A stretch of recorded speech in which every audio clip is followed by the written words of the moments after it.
All right, welcome to this week's episode of Very Merry Christmas week. You're not allowed to say that. Why? You're not allowed to say Merry Christmas. Whatever. Starbucks doesn't put it on their cups. That means you can't say it. Trump just said we can say Merry Christmas this year. Oh, okay. Well, Merry Christmas. We got a little different episode for you this week because we want you spending time with family as opposed to listening to our wonderful voices. So have a nice day. But we've got a special interview that I was able to do with JLD. If you haven't heard of him, he is... Cam can't even hold his face because he always calls himself JLD. We're not sure what his name is. It's John Lee Dumas? Dumas. Or Dumas. Dumas. The S is silent. Or what I wanted to call him. So, but I won't say it.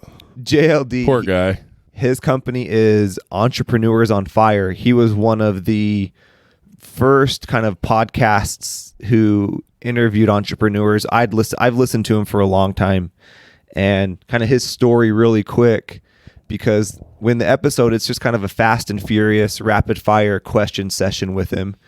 And so his story was back in 2012.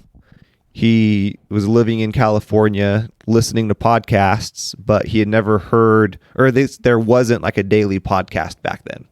Right. And so his thing was, well, I'm going to create one. And so he set out back then he wanted to interview an entrepreneur every single day. And since 2012, he has done that. I mean, it's That's just insane. A crazy amount. He's got like over 2,200 interviews that he's done. And what's cool is he does it in a different way. Like what he calls batch interviews. And so he'll do like 10 upwards to 20 interviews in one day.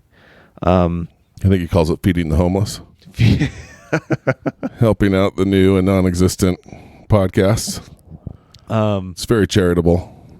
But it's cool because on his website, he'll post, he calls it an income report, and he's done it since day one. And it breaks down every dollar he spends, every dollar he earns. And he's all about just like providing content for people. And so like he was in the Army. 8 years. That's pretty cool. Yeah. Like he was in Iraq, like heavy infantry. Is that how you say it? Infantry. Yeah. I'm really good at English. Infantry. That was like infiltrating infantry mixed together. Anyways. So yeah, the podcast, the episode, it's just kind of a quick rapid fire with him. So we hope you listen. It's going to be a quick one. And then after the episode, Cam and I are going to jam just on a couple of topics that he talks about. So hope you enjoy this episode, this Christmas week episode of Jonathan Lee Dumas. Let's do it. John Lee Dumas here. JLD, what's going on? You know, Puerto Rico's sun is shining, the birds are singing, life is good. Good, man. We got some rainy weather here today, but we're doing good. That's all good. All right, man. Well, John, welcome to the Nitty Gritty. We are excited to have you. It's kind of going to be a fast and furious. We normally do like an hour-long interview with people so we get a chance to hang out a little bit, but your schedule is so packed that we're going to get right to it with you. Let's get down to the nitty-gritty, brother. Let's do it. So, John, actually, before we start, how many of these interviews have you done today already, and are you going to do? You're my 9th, and I have 7 more. Wow. And do you do this every week? Is this your schedule every week? 1 day per month. 1 day per month. Got it. So, John, your backstory, you were in the Army for 8 years. I'm curious, what lessons did you bring from the Army into what you're doing now?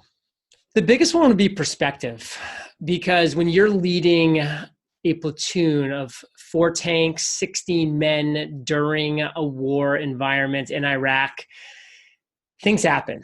You know, you get shot at, people get hurt, you know, and people don't make it. And you kind of recognize the fact that, man, life is precious. Life is short and it can be fleeting. And there's a lot of luck that comes in with life as well. And so that's the biggest thing I took away from that was perspective, because there's been a lot of downtimes post-military, you know, times I've struggled, things I've failed with. It happens all the time. But then I can just kind of close my eyes and go back and be like, you know what?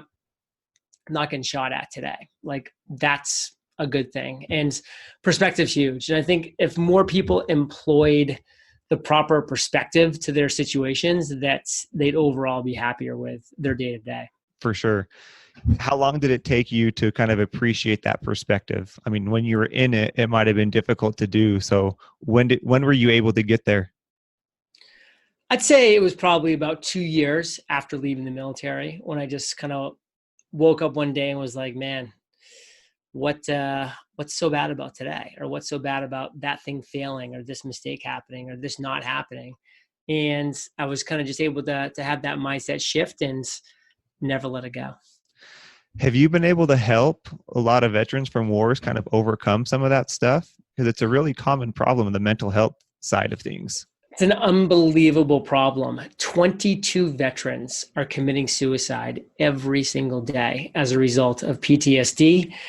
And I actually just had an amazing guest on my show. His name's Taylor Grieger, and we talked all about that and gave like all the resources and guidance on where veterans who are feeling that way, where they should go, who they should call, the steps they should take. So it's just very important because it's just mind-blowing to think 22 veterans today committed suicide.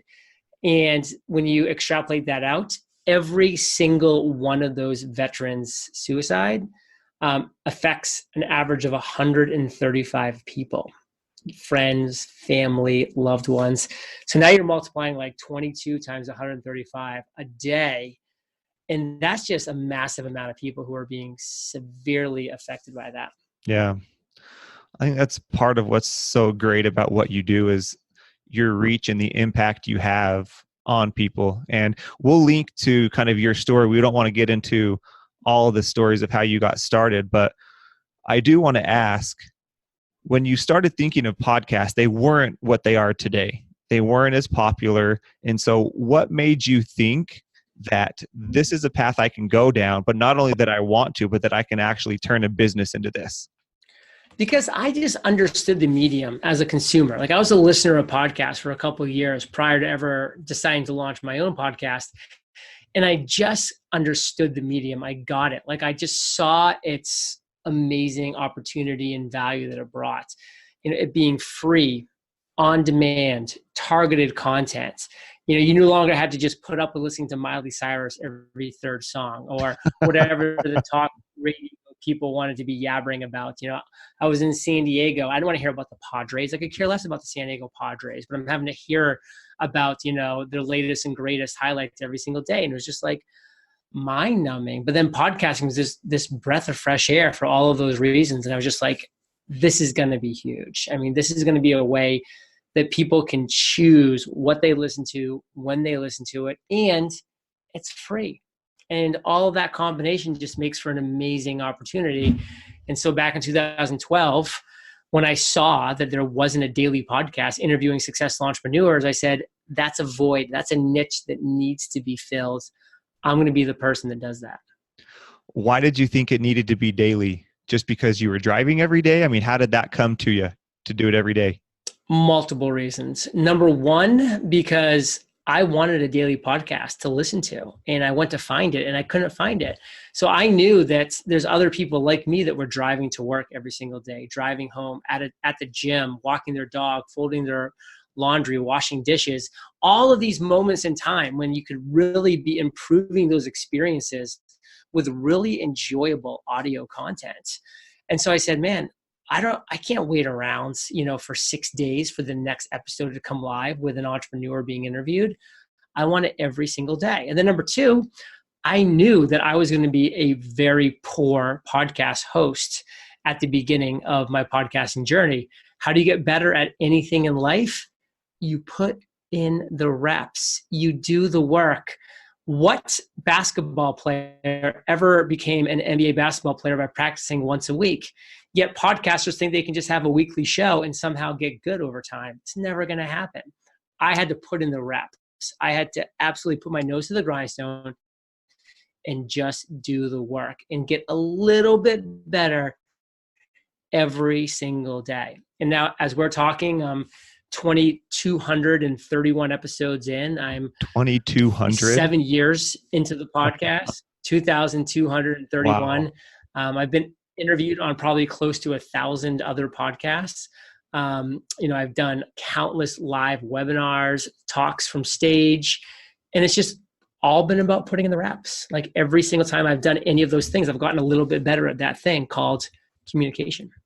So how long were you just putting in the reps, your practice, if you will, using the sports analogy, before you either started making money at podcasting or it really started to turn into something? How long were you just doing it just for sheer will and determination that you weren't going to quit?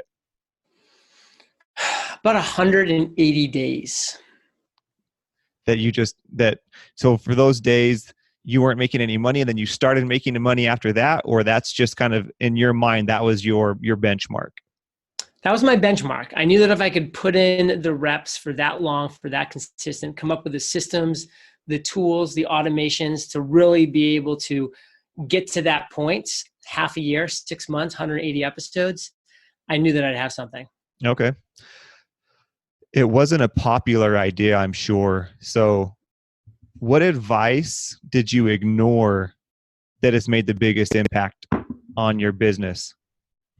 John, don't do a daily podcast. You're going to get burned out. Nobody's going to want to listen to a show every single day. You're going to run out of potential guests. All of those reasons, don't do a daily podcast. And the thing that I want to share with the listeners here today is that's exactly why you should do something. When the top people in your field, in your industry, in your vertical, in your niche are telling you not to do something, and you because it can't be done, and you figure out a way to do it, that's where the opportunity is. So I just knew that if I could figure out how to do it, then it would be like discovering, how to turn lead into gold. It's that old alchemy thing. And I figured out how to create the systems, how to have the team in place, what batching meant, like what I'm doing right now with you, Yeah. interviews on other shows in one day. A lot of people that are really successful entrepreneurs that are like at my level, they don't do any episodes on other shows because they just say, it's such a waste of time. I'm going to have to get on with Andrew and it's going to be an hour and, and it's going to be a great conversation, but it's going to take up a huge chunk of my day. And there's like 5 minutes prep before and 5 minutes after. And it's just like, and then that's just one appearance on another show. And so like, although it would be a great episode and it is a great episode, if they do it, they decide not to because they just now are telling themselves that, hey, I just don't have the time to do things like that. Where I changed the thing and said, well, listen, I don't have the time to do things like that, but I do have the time 1 day per month to commit to doing 20 episodes on other shows under certain parameters, under my parameters. 15 minutes, we get right to the meat, right to the potatoes, we deliver value, and then I'm on to the next one. And then in that course of time, I'm delivering a lot of different content and a lot of different value on a lot of different shows, able to make it happen. So kind of back to the crux of this juxtaposition, which is, how did I make this happen? And like, what was the biggest piece of feedback that was trying to hold me back? It can't be done.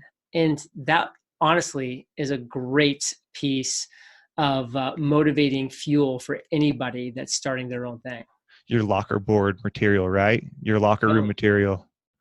Do you have a favorite failure, whether it was like an episode where you were just like, oh, I was really bad there? Or have you tried other businesses that others would look at as a failure that you've been able to use, kind of whether the principles or learn something from it that have put you where you are now? I think my favorite failure so far has been the course that I launched right before Podcaster's Paradise.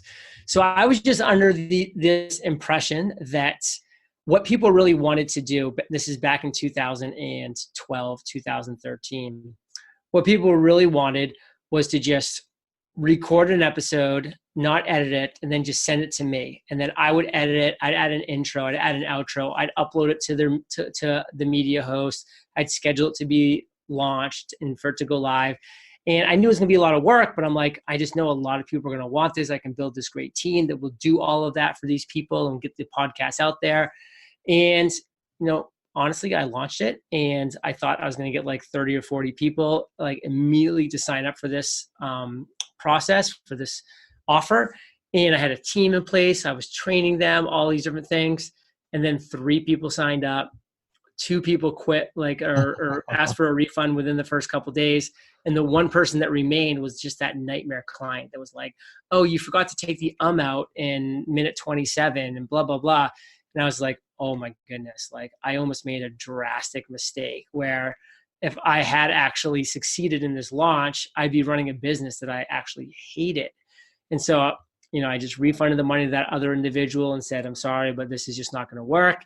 And I went back to the drawing board and I completely reconfigured what it was that I wanted to launch, which turned into Podcasters Paradise, which, has over 4,500 members, $6 million in revenue since we launched in 2013. It's a massive success, but it really came out of learnings and knowledge from that massive failure. We only have a couple minutes left. So I want to leave with a couple of the things, action items that the listeners can take away from. So what is your favorite podcast you listen to that isn't Entrepreneurs on Fire? Well, I don't listen to Entrepreneurs on Fire. So it would have to be Business Wars. Business Wars. Okay. Who does that one? And is it a daily? Wondery, and it's about twice a week. Okay. What is the book that you've given most recently as a gift? The Rain Barrel Effect by Dr. Stephen Cabral. It's the best book if you want to live to 150 like me. The Rain Barrel, is it all about like health and wellness? Yes. Okay. And then the very last thing, John, I know you like the book, The One Thing from Gary Keller. So what would you say walking away is the one thing that everyone needs to focus on that will make them successful in life? The one thing is, don't focus on being a success. Focus on being a person of value. It's an Albert Einstein quote. It slapped me in the face 7 years ago. It changed the entire trajectory of my life. And if you can just focus on being a person of success, a person of value, instead of trying to find your success, it will change everything for you as well. I love it. My favorite book is The Go-Giver, and that's the first law is you always provide more value than compensation you take in return. Bob Berg, he's a good dude. Yeah, I love it. So, all right, JLD, I appreciate your time today coming on all the way from Puerto Rico. So thank you. Take care. Thank you, man. Take care. Bye. All right. Good job on that interview, by the way. Oh, thanks. I did like it. And it was over the phone, which probably was a little harder. Well, and it was kind of cutting out a little bit because he's in Puerto Rico. Right. I don't know if we talked about that. He actually moved to Puerto Rico because they have like this crazy tax, call it a loophole. Oh, yeah. So he must be white. Yeah. I'm just kidding. But I think it's something crazy where I'm going to get in trouble. We're talking about Trump and white people. Anyway. Yeah. If you live in Puerto Rico for like more than 6 months of the year, you just have to, and you're a business owner, like you can claim like a really small salary and you pay like a normal tax on that. But then the rest of your income, it's like a flat 5% tax or something like that. We should be flat taxed. And so like the dude, anyways, before we jump into that, I'm curious. I just lost my mic. Am I good? I turned it off and turned it back on. Cam, what was your favorite part of it? Like, was there something specific that kind of stood out to you? There were a few things. I think the part that I liked the best was the advice of whatever your industry you're in. If there's something that you want to do and people in that industry are saying don't do it or it can't be done, that's something that you should focus on. Yeah. I mean, I think we all know a lot of different stories of people doing just that. That was an interesting guests, right? I mean, they have something very similar to that. It's true. I mean, I would say like Steve Jobs is probably the ultimate guy that you think of as far as, knowing or creating a need for something that didn't even exist. But yeah, I mean, there are a few things I think that's pretty interesting advice. Yeah. Well, it's funny. It reminds me, I was talking to Anna this week of kids are the worst, house is the worst, Anna's the worst, everything is the worst. Right.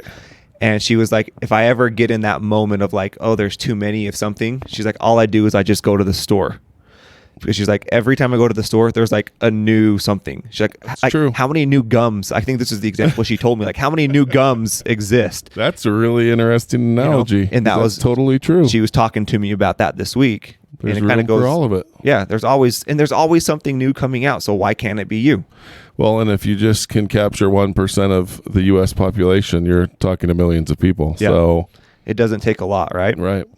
Yeah, I really liked it. It was fun to talk to him a little bit selfishly from like the podcast side, because I did this interview. I mean, it was within the first couple of weeks of us starting Nitty Gritty, and we just kind of held on to it because there wasn't a really good time to release it. Right. But I thought it was cool because his main thing was like he wanted podcasting is like it's free, it's on demand, and it's targeted. Right. You know, it's like it doesn't cost you any money to listen to it. You can listen to it whenever you want to, and you can find something very narrow and specific to It is true. what you're going You for. can type in LARPing, and there's probably hundreds of podcasts about LARPing. And they probably love it. Yeah. And talk like this. Evermore. I am a grand wizard. I just picked up a new skill with lightning bolts this week. Whatever. LARPers love us. But something else that I liked is when he talks about like perspective. He's like, Yeah, that was cool. he's like, you're not getting shot at today. And at first, you even made fun of me because I kind of laughed at it. Yeah, like, you kind of giggled, and I was like, he's, and then you stopped. and he's like, no, really, like I didn't get shot today. I was like, oh no, that's real. It is real, and I mean, it's great advice because I mean, you've mentioned the perspective thing a lot in the podcast, and I think it's always a really good reminder because it can always be worse. You know, no matter what you're going through, it can always be worse. Yeah. And you can, you know, Kim, there's a few people. Kim, who else talked about a gratitude journal? There's been quite a few people who have talked about it. I think that's pretty good advice too, where no matter how bad things are, like Kim right now, she's going through some tough stuff, but she can still find things that she's grateful for, and that's perspective. Yeah. Well, and that's really all experience is. It's just perspective of, you know, you've gone through different things. Right. But yeah, my absolute favorite thing, my takeaway from the interview with him, but just his story is with most of our guests, if there's something you want to do it. What you just talked about at the beginning, and who knows what it can turn into. Right. Right. I mean, all of our guests.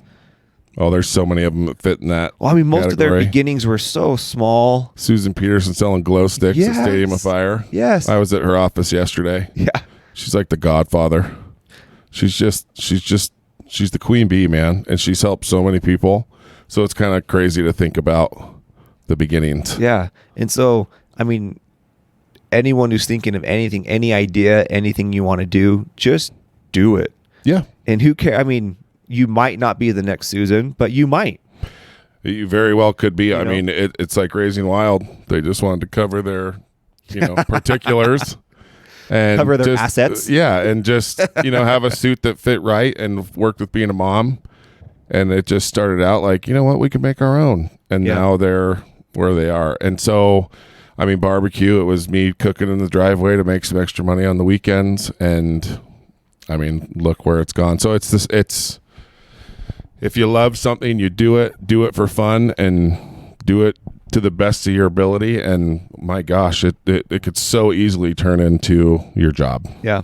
And if it doesn't, who cares? You love doing it You anyway, have right? something Like, you love. Yep. you don't have to have a multi-billion-dollar company to be successful. Nope. If you're doing something that just brings you happiness, that's success. It is. If it brings you a little extra money, or if you can form a business around it, like it's super cliche, but everyone's definition of success is different and personal, So I don't even. Yeah, I mean, I guess it's a little cliche, but it's not. That's if you're happy. Like I'm happy with some free time. Yeah. And I value that way more than extra money or a bigger business. Right. And that's, people ask, why don't you want to open more restaurants? I'm like, well, because I want to go to the movies when I want to go to the movies. 100%.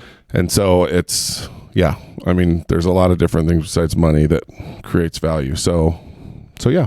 But even if I was still selling alarms, like the fact that I got to the point where I could sell $1,000 worth of barbecue on a Saturday every month was really cool. Yeah. And I really miss that side of things. Yeah. And I'm glad it turned into what it turned into, but that was a really rewarding and fun little side hustle. And that was some good money. So it's like, it doesn't have to turn into your full-time gig, but you can certainly have fun doing something on the side and make a few extra bucks. Yep.